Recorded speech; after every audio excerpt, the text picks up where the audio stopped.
ଜଗନ୍ନାଥ ପିଲାମାନେ ଆଶା କରୁଛି ସମସ୍ତେ ଭଲରେ ଥିବ।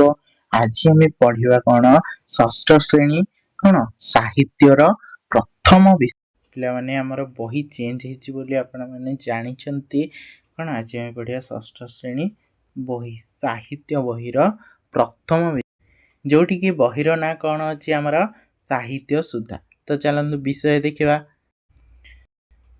ତ ଏଇଠି ଆମର ପ୍ରଥମ ବିଷୟ କଣ ଦେଇଛି ସାହିତ୍ୟ ସୁଧା ବହିର ପ୍ରଥମ ବିଷୟ ନାଁ ଦେଇଛି ପଦ୍ୟ ଜନ୍ମଭୂମି ରାଗ ଚୋଖୀ। ଏଠି ରାଗ ଚୋଖୀ କଣ ଏଇଠି ଗୋଟେ ପ୍ରକାରର ସଂହତି ଅର୍ଥାତ୍ ଏଇଠି ଗ୍ରାମାରରେ ଏଇଟା ଥାଏ।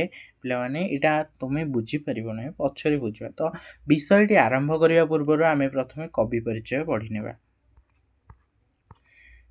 ତ କବି ପରିଚୟ ଏଇଠି ଆମର କବି କିଏ ଅଛନ୍ତି ନା ଭକ୍ତ କବି ମଧୁସୂଦନ ରାଓ। ଭକ୍ତ କବି ମଧୁସୂଦନ ରାଓ 1835 ମସିହାରେ ଜନ୍ମଗ୍ରହଣ କରି 1912 ମସିହାରେ ମୃତ୍ୟୁବରଣ କରିଥିଲେ। ଭକ୍ତ କବି ମଧୁସୂଦନ ରାଓ ପୁଣ୍ୟଧାମ ପୁରୀ ସହରରେ ଜନ୍ମଗ୍ରହଣ କରିଥିଲେ। ତାଙ୍କ ରଚିତ ପଦ୍ମ ପ୍ରଭାତ ପୃଥିବୀ ପ୍ରତି ବସନ୍ତ ଗାଥା ଉତ୍କଳ ଗାଥା ନିର୍ବାସିତର ବିଳାପ ପ୍ରଭୃତି କବିତା ଗୁଡ଼ିକ ଖୁବ୍ ସରଳ ଓ ମନମୁଗ୍ଧକର। ଜନ୍ମଭୂମି କବିତାରେ କବି ଜନ୍ମମାଟିର ଯଶଗାନ କରିଛନ୍ତି। ଜନ୍ମଭୂମି କବିତାଟି କାହିଁକି ପିଲାମାନଙ୍କୁ ପଢ଼ାଯାଏ? କାରଣ ଆମେ ଆମର ଜନ୍ମଭୂମି ପ୍ରତି ଆମର କ'ଣ ଭକ୍ତିଭାବ ଯଶଗାନ କିଭଳି ଆମର ପୂର୍ବପୁରୁଷମାନେ ଆମର ସ୍ୱାଧୀନତା ପାଇଁ ଜନ୍ମଭୂମିର ସ୍ୱାଧୀନତା ପାଇଁ କ'ଣ ନିଜର ବଳିଦାନ ଦେଇଥିଲେ ସେହିସବୁ ଆଜି ଆମେ ପଢ଼ିବା ଜାଣିବା। ତ ଚାଲ ଆରମ୍ଭ କରିବା। ତୁହିମା ଜନ୍ମଭୂମି ପବିତ୍ର ଭାରତ ଭୂମି ତୋହରି ସନ୍ତାନ ଆମ୍ଭେ ଅଟୁ ସରବେ ତୋର ଶ୍ରୀଚରଣ ସେବା ପାଇଁ ମନ ପ୍ରାଣ ଦେବା ଗାଇବା ତୋହର ନାମ ଆନନ୍ଦ ରବେ। ତାହେଲେ ଏଇଟା ପିଲାମାନେ ମୋର ଯେତିକି ମନେ ପଡ଼ୁଛି ଆମେ ଦଶମ ଶ୍ରେଣୀର ଗ୍ରାମାର ବହିରେ ବି ଏଇ ପଦଟା ଆମର ଏତିକି ଥିଲା। ତୁହିମା ଜନ୍ମଭୂମି ପବିତ୍ର ଭାରତ ଭୂମି ତୋହରି ସନ୍ତାନ ଆମ୍ଭେ ଅଟୁ ସରବେ ତୋର ଶ୍ରୀଚରଣ ସେବା ପାଇଁ ମନ ପ୍ରାଣ ଦେବା ଗାଇବା ତୋହର ମନ ଆନନ୍ଦ ରବେ। ଅର୍ଥାତ୍ କ'ଣ ତୁହିମା ଜନ୍ମଭୂମି ତୁ ହେଉଛୁ ଆମର ମା ଜନ୍ମଭୂମି ପବିତ୍ର ତୁ ହେଉଛୁ ଭାରତ ଭୂମି। ଏଇ ଭାରତ ଭୂମି ହେଉଛି ଆମର ପବିତ୍ର ସେ ହେଉଛି ଆମର ମା ସେ ହେଉଛି ଆମର ଜନ୍ମଭୂମି। ତୋହରି ସନ୍ତାନ ଆମ୍ଭେ ଅଟୁ ସରବେ ଆମେ ସମସ୍ତେ ହେଉଛୁ ତୋର ସନ୍ତାନ। ତୋର ଶ୍ରୀଚରଣ ସେବା ପାଇଁ ମନ ପ୍ରାଣ ଦେବା ତୋର ଶ୍ରୀଚରଣରେ ସେବା ପାଇଁ ଆମେ ମନ ପ୍ରାଣ ଦେବା ଉଚିତ। ଗାଇବା ତୋହର ନାମ ଆନନ୍ଦ ରବେ। ଅର୍ଥାତ୍ ଏଠି ଜନ୍ମଭୂମିକୁ ସମ୍ମାନ କରି କବି କହିଛନ୍ତି କ'ଣ କିଏ ଭକ୍ତ କବି ମଧୁସୂଦନ ରାଓ କହିଛନ୍ତି ଯେ କ'ଣ ତୁ ହେଉଛୁ ଆମର ମା ତୁ ହେଉଛୁ ଆମର ଜନ୍ମଭୂମି ତୁ ହେଉଛୁ ଆମର ପୂଜନୀୟ ଆମେ ତୋର ଶ୍ରୀଚରଣର ସେବା ପାଇଁ ଆମର ମନ ପ୍ରାଣ ଦେବା ଉଚିତ। ଅର୍ଥାତ୍ ସେବାର ଅର୍ଥାତ୍ କ'ଣ ସେବାର ଅର୍ଥାତ୍ କ'ଣ ଶ୍ରୀଚରଣ ଅର୍ଥାତ୍ ଏଠି କ'ଣ ମାଟି ମାର ଜନ୍ମଭୂମିର ଗୋଟେ ପାଦ ଅଛି ପିଲାମାନେ ଆମେ ଯାହାକୁ ପୂଜା କରିବା ଆମେ ଯାହାକୁ ଧୂପ ଦେବା ଚନ୍ଦନ ଦେବା ଫୁଲ ଚଢ଼େଇବା ନାଇଁ ସେବା କରିବା ମନ ପ୍ରାଣ ଦେବା ତାର ଅର୍ଥ କ'ଣ ପିଲାମାନେ ନା ତାର ଅର୍ଥ ହେଉଛି ଆମେ ମାଟି ମା ପାଇଁ କ'ଣ ଜନ୍ମ ହେଇଛେ ମାଟି ମା ପାଇଁ ନିଜର ବଳିଦାନ ଦେବା। ଏଭଳି ନା ଯେପରି ଗୋଟେ ଉଦାହରଣ କହିବି ପିଲାମାନେ କ'ଣ ନା ଯେଭଳି ଗୋଟେ ଉଦାହରଣ କହିବି ପିଲାମାନେ ଆମର ଗ୍ରାମରେ ଚୋର ଆସିଛନ୍ତି। ତ ଚୋର ଆସିଛନ୍ତି ମାନେ ଆମ ଗ୍ରାମବାସୀ ସମସ୍ତେ ମିଳିମିଶିକି ଚୋରକୁ ଘଉଡ଼େଇବା। ଏଠି କ'ଣ ଆମେ ଆମ ଗ୍ରାମକୁ ସୁରକ୍ଷିତ କଲେ। ଗୋଟେ ଗ୍ରାମ ସୁରକ୍ଷିତ ହେଲେ ଯଦି ସବୁ ଗ୍ରାମର ଲୋକ ଅଧିବାସୀମାନେ ନିଜ ନିଜ ଗ୍ରାମକୁ ସୁରକ୍ଷିତ କରି ରଖିବେ ତାହେଲେ ଏମିତି ଅନେକ ପଞ୍ଚାୟତ ମଧ୍ୟ ସୁରକ୍ଷିତ ରହିବ। ଯଦି ପଞ୍ଚାୟତ ଲୋକ ମିଶିକି ସୁରକ୍ଷିତ ରଖିବେ ନିଜ ପଞ୍ଚାୟତକୁ ତାହେଲେ ଗୋଟେ ଜିଲ୍ଲା ସୁରକ୍ଷିତ ରହିବ। ଗୋଟେ ଜିଲ୍ଲାବାସୀ ଯଦି ନିଜ ଜିଲ୍ଲାକୁ ସୁରକ୍ଷିତ ରଖିବେ ତାହେଲେ କ'ଣ ଏଇଭଳି ଭାବରେ ରାଜ୍ୟ ସୁରକ୍ଷିତ ରହିବ। ବୁଝିହେଲା? ଏଇଭଳି ଭାବରେ ଆମର କ'ଣ ଏକତା ମୈତ୍ରୀ ଭାବ ବଢ଼ିଥାଏ। ତ ସେଇଟା ଆମର କୁହାଯାଇଛି କ'ଣ ଗାଇବା ତୋହର ନାମ ଆନନ୍ଦ ରବେ। ଆମେ ଜନ୍ମଭୂମି ପାଇଁ ଯେତେ ଯେତେ ଆନନ୍ଦ ଉତ୍ସାହର ସହିତ ତା ପାଇଁ କ'ଣ ଆମେ ଗୀତ ଗାଇବା ଉଚିତ। କାରଣ କ'ଣ ନା ସେ ହେଉଛି ଆମର ମା ସେ ହେଉଛି ଆମର ଜନନୀ ଜନ୍ମଭୂମି। ତୋ ଆନନ୍ଦେ ହୋଇବା ସୁଖୀ କାନ୍ଦିବା ଦୁଃଖରେ ତୋର ହୋଇଣ ଦୁଃଖୀ। ତୋର ଆନନ୍ଦରେ ଆମେ ହୋଇବୁ ସୁଖୀ ଆମେ ସୁଖ ଯଦି ପାଇବୁ ତୋର ଆନନ୍ଦରେ, ତୋର ଦୁଃଖରେ ଆମେ ଦୁଃଖୀ ହୋଇବୁ। ଅର୍ଥାତ୍ ମାଟି ମାର ଜନ୍ମଭୂମିର ଦୁଃଖ କ'ଣ? ବେଳେବେଳେ କ'ଣ ହୁଏ ପିଲାମାନେ, କ୍ଷେତ ବାଡ଼ି ଜଳ ନ ପାଇ କିମ୍ବା କୌଣସି ପ୍ରକାରର ପ୍ରାକୃତିକ ବିପର୍ଯ୍ୟୟ ଯୋଗୁଁ ପଡ଼ିଆ ପଡ଼ିଥାଏ, ଚାଷ ଭଲ ହୁଏନି। ତ ଏଇଟା କ'ଣ ମାଟି ମାର ଦୁଃଖ, ଯେ ମୋ ସନ୍ତାନମାନେ ମୋ ଠାରୁ ଯେତିକି ପାଇବା ଉଚିତ ସେଇଟା ପାଉନାହାନ୍ତି। ତ ଏଠି କ'ଣ ତାର ଦୁଃଖ, ଯେହେତୁ ସେଇଟା ବି ଆମର ଦୁଃଖ ହେବା ଉଚିତ ନା। ଆମେ କହିବା କ'ଣ, ସେଇ ମାଟି ତ ଚାଷବାସ କିଛି ଭଲ ହେଉନି, ମାଟିକୁ ବିକିଦେବା, ମାଟିକୁ ଛାଡ଼ିଦେବା। ନାହିଁ ପିଲାମାନେ, ଆମ ମା ଯଦି ରୋଗିଣା ହେଇଯାଉଛି, ଆମ ମା ଯଦି ବୃଦ୍ଧା ହୋଇଯାଉଛି, ଆମେ କ'ଣ ଆମ ମାଆକୁ ବିକିଦେବା କି? ପିଲାମାନେ ଏଇଟା ବୁଝ। ତୁମେମାନେ ଏବେ ଶିଶୁ ଅଛ, ତୁମେମାନେ କ'ଣ ବୁଝିବାର ବୟସ ଏଇଠୁ ତୁମର ଆରମ୍ଭ ହୋଇଥାଏ। ଆମେ ଯଦି ଆମର ମା ଆଜି ବୃଦ୍ଧ ହେଇଯାଉଛି, ରୋଗିଣା ହେଇଯାଉଛି, ଆମେ କ'ଣ ଆମ ମାଆକୁ ବିକିଦେବା କି? ନାହିଁ, ତାର ସେବା କରିବା, କିଭଳି ତାକୁ ସୁସ୍ଥ କରିବା, କିଭଳି ସେ ଆମକୁ ବୁଦ୍ଧି ଦେଖେଇବ। ମାଟି ସବୁ ପ୍ରକାର ମା ଆମକୁ କ'ଣ କୌଣସି କାର୍ଯ୍ୟରେ ସାହାଯ୍ୟ ନ କଲେ ମଧ୍ୟ ବାଟ ଦେଖାଇଥାନ୍ତି, ବୁଦ୍ଧି ଦେଖାଇଥାନ୍ତି, ଦୁଃଖ ସମୟରେ ଆହା କରିଥାନ୍ତି। ତେଣୁ ଯଦି କୌଣସି ଭୂମି, କୌଣସି ମାଟି ମା, କୌଣସି ଜନ୍ମଭୂମି ଟାଙ୍ଗରା ହୋଇଯାଉଛି, ତେବେ କ'ଣ ଜଳ ଅଭାବରୁ ଇଏ ହେଇଯାଉଛି, କିଭଳି ଆମେ ତାକୁ ସେଇ ଜଳ ଦେଇକି ଇଏ କରିବା, ସେଇଟା କର ପିଲାମାନେ, ଆମେ କରିବା ଉଚିତ। ଉଦାହରଣ କହୁଛି, ତ ସେଇଭଳି ଭାବରେ ଆମେ ମାଟି ମାର ଦୁଃଖରେ ଦୁଃଖୀ ହେବା ଉଚିତ, ନାଇଁକି ଆମେ ତାକୁ ପର କରିଦେବା। ଧନ୍ୟ ମହିମା ତୋର ନାହିଁ ତାର ପଟାନ୍ତର, ମସ୍ତକରେ ହିମାଳୟ ପର୍ବତବର, ଦୁଇ ପାରୁଷେ ଜଳଧି ବ୍ରହ୍ମପୁତ୍ର ସିନ୍ଧୁ ନଦୀ, ଚରଣରେ ବିରାଜିତ ମହାସାଗର।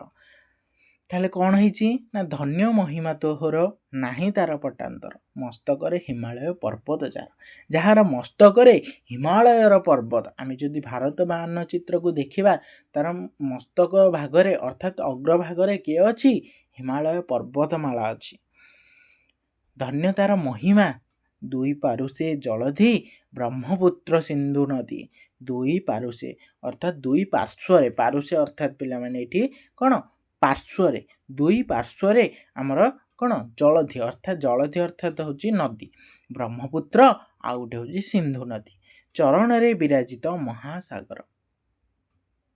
ଏବଂ ତାର ଚରଣରେ, ଯଦି ଆମେ ଭାରତ ମାନଚିତ୍ରକୁ ଦେଖିବା, ତାର କ'ଣ ମସ୍ତକ ଭାଗରେ କିଏ ଅଛି? ହିମାଳୟ ପର୍ବତ। ଏବଂ ତାର ଚରଣ ଭାଗରେ ଅର୍ଥାତ୍ ପାଦ ଭାଗରେ କିଏ ଅଛି? ପାଦ ଦେଶରେ ମହାସାଗର। ଏବଂ ଦୁଇ ପାର୍ଶ୍ୱରେ, ବାମ ଓ ଦକ୍ଷିଣ ପାର୍ଶ୍ୱରେ ଦୁଇ ନଦୀ ବହି ଯାଉଛନ୍ତି, କିଏ? ବ୍ରହ୍ମପୁତ୍ର ଓ ସିନ୍ଧୁ ନଦୀ। ବିନ୍ଧ୍ୟଗିରିବର କଟିରେ, ଗଙ୍ଗା ଆଦି କେତେ ନଦୀ ଶୋଭେ ଶରୀରେ। ବିନ୍ଧ୍ୟଗିରିବର କଟିରେ ଅର୍ଥାତ୍ କ'ଣ? ତାର ଶରୀର ମଧ୍ୟରେ କେତେ କେତେ ବିନ୍ଧ୍ୟ ଅର୍ଥାତ୍ ପର୍ବତ, ଗିରି ଅର୍ଥାତ୍ ପାହାଡ଼ ପର୍ବତ, କେତେ ସବୁ ବିନ୍ଧ୍ୟଗିରି ପର୍ବତ ସବୁ ରହିଅଛି। ଗଙ୍ଗା ଆଦି କେତେ ନଦୀ ଶୋଭେ ଶରୀରେ, ତାର ଶରୀରରେ ଗଙ୍ଗା ଭଳି ମଧ୍ୟ କେତେ ପବିତ୍ର ନଦୀ ଶୋଭା ପାଆନ୍ତି। ଜନମିଲେ ତୋ କୋଳରେ କେତେ ସୁରବୀର ନରରେ, ରାମଚନ୍ଦ୍ର ଭୀଷ୍ମ ଦ୍ରୋଣ କର୍ଣ୍ଣ ଅର୍ଜୁନ, ମହାକବି ବ୍ୟାସଦେବ ବାଲ୍ମୀକି କାଳିଦାସ, ଗାଇଲେ ପବିତ୍ର କଣ୍ଠେ ତୋହରି ଗୁଣ। ତାହେଲେ କ'ଣ ଏଠି କୁହାଯାଇଛି? ଜନମିଲେ ତୋ କୋଳରେ କେତେ ସୁରବୀର ନରେ, ରାମଚନ୍ଦ୍ର ଭୀଷ୍ମ ଦ୍ରୋଣ କର୍ଣ୍ଣ ଅର୍ଜୁନ। ରାମଚନ୍ଦ୍ର କିଏ? ପ୍ରଭୁ ଶ୍ରୀରାମଚନ୍ଦ୍ର। ଭୀଷ୍ମ କିଏ? ଭୀଷ୍ମଙ୍କୁ ପିତାମହ କୁହାଯାଏ। ଭୀଷ୍ମ ବିବାହ କରିନଥିଲେ ତାଙ୍କ ଜୀବନରେ। ଏଇ ଭୀଷ୍ମ, ଦ୍ରୋଣ, କର୍ଣ୍ଣ, ଅର୍ଜୁନ, ଏଇ ନାମ ସବୁ ଆମେ କେଉଁଠାରୁ ପାଇବା ପିଲାମାନେ? ମହାଭାରତ। ପିଲାମାନେ କ'ଣ ମୁଁ ଜାଣିଛି ତୁମେମାନେ ଶିଶୁ, ତୁମେମାନେ କ'ଣ ମହାଭାରତ, ରାମାୟଣ ଏସବୁ ସହିତ ଜଡ଼ିତ ହେବା ଶିଖ। କାରଣ ମହାଭାରତ, ରାମାୟଣ ଆମକୁ ଯେତିକି ଶିକ୍ଷା ମିଳିଥାଏ, ତାହା ଆମର ପାଠ ପଢ଼ିବାରେ ବହୁତ ସହାୟ ହୋଇଥାଏ। ଆମକୁ ସେ ମାର୍ଗ ଦେଖାଇଥାଏ, କିଭଳି ଆମେ ପାଠ ପଢ଼ିପାରିବା, କିଭଳି ସବୁ ମନେ ରଖିପାରିବା। ତେଣୁ ମହାଭାରତ, ରାମାୟଣ ସହିତ ଜଡ଼ିତ ହେବାର ଅର୍ଥ ନୁହେଁ ଯେ ମହାଭାରତ, ରାମାୟଣ ପୁସ୍ତକ ପଢ଼ିବା କେବଳ। ସମସ୍ତେ ମହାଭାରତ, ରାମାୟଣ ଯେଉଁମାନେ ଜାଣନ୍ତି, ସେମାନେ କେବଳ ପୁସ୍ତକ ପଢ଼ନ୍ତିନି, ସେମାନେ କ'ଣ କରନ୍ତି? ସେମାନେ ନିଜର ଜେଜେ ଜେଜେମା ନିଜ ଘରେ ଯେଉଁମାନେ ଶିକ୍ଷିତ ବା ଜ୍ଞାନୀ ଥିବେ ସେମାନଙ୍କଠୁ କିଛି କିଛି ଶୁଣ ଗଳ୍ପ ଆକାରରେ ପ୍ରତିଦିନ କିଛି ନା କିଛି ଶ୍ରୀକୃଷ୍ଣଙ୍କ ବିଷୟରେ, ରାମାୟଣ ବିଷୟରେ, ମହାଭାରତ ବିଷୟରେ, ପ୍ରଭୁ ମର୍ଯ୍ୟାଦା ପୁରୁଷୋତ୍ତମଙ୍କ ବିଷୟରେ ସବୁ ଶୁଣ। ଏମାନେ ସବୁ କେଉଁଠି ଜନ୍ମଗ୍ରହଣ କରିଛନ୍ତି? ସମସ୍ତେ ଆମ ଭାରତୀୟ ସନ୍ତାନ। ତେଣୁ ଏଠି କବି କହିଛନ୍ତି କ'ଣ? ଜନ୍ମିଲେ ତୋ କୋଳରେ କେତେ ସୁରବୀର ନରେ। ନର ସୁର ବୀର, ସୁର ଅର୍ଥାତ୍ କ'ଣ? ଏଠି କେତେ ପ୍ରକାର ବୀର, କେତେ ପ୍ରକାରର କ'ଣ ବ୍ରାହ୍ମଣ, କେତେ ପ୍ରକାର ନର ମଣିଷ, ବିଭିନ୍ନ ପ୍ରକାରର ଲୋକ ତୋରି କୋଳରେ ଜନ୍ମ ହୋଇଛନ୍ତି। ତୁ ହେଉଛୁ ଆମର ମା। ଏଠି ମହାକବି ବ୍ୟାସଦେବ, ଏଠି ବାଲ୍ମୀକି କାଳିଦାସ। ବାଲ୍ମୀକି କାଳିଦାସ କାହାକୁ କୁହାଯାଇଛି? ବାଲ୍ମୀକି କାଳିଦାସ ହେଉଛନ୍ତି ଜଣେ କବି। ବାଲ୍ମୀକି ହେଉଛନ୍ତି ଯେ ରାମାୟଣ ରଚନା କରିଛନ୍ତି। ମହାକବି ବ୍ୟାସଦେବ ଗାଇଲେ ପବିତ୍ର କଣ୍ଠେ ତୋହରି ଗୁଣ। ଏମାନେ ସମସ୍ତେ ମଧ୍ୟ ତାଙ୍କର ପବିତ୍ର କଣ୍ଠରେ ତୋର ଗୁଣ ଗାନ କରିଛନ୍ତି।